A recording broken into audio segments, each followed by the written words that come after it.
ដឹងមុនថាគង់មានថ្ងៃបាយពេលនេះស្នេហ៍ដើរដល់ផ្លូវបំបាយប្រឹងទប់ទឹកភ្នែកថ្ងៃស្អែកត្រូវរស់គ្មានអូមិនហ៊ានហាមាត់ខាត់អូ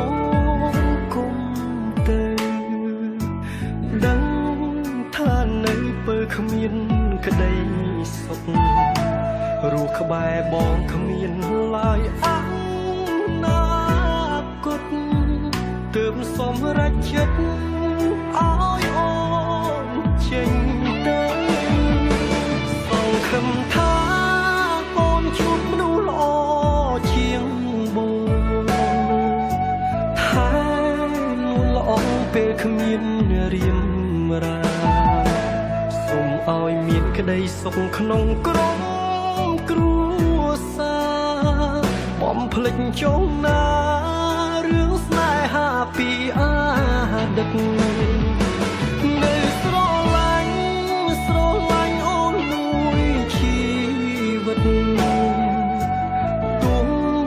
អស់សិនថ្នមអូនដូចមុនត្រូវចាំថាប្រុសម្នាក់នេះនៅបារម្ភកាត់ចិត្តឈប់យំបងសូមជូនពរ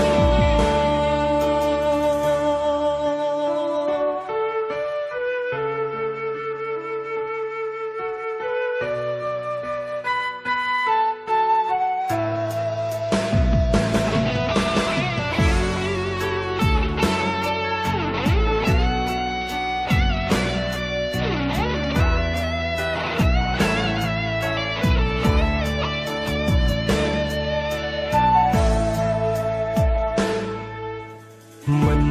ហ៊ានហាមាត់ខាត់អូនគុំទៅដឹងថានៅពើគ្មានក្តីសុខរស់ក្បែរបងគ្មានឡើយអនាគតទើបសម្រេចចិត្តឲ្យអូនចេញទៅសង្ឃឹមថាអូនជួបមនុស្សល្អជាងបងថាល្អពេលគ្មានរៀមរាសូមឲ្យមានក្តីសុខក្នុងក្រុមគ្រួសារបំភ្លេចចុងណា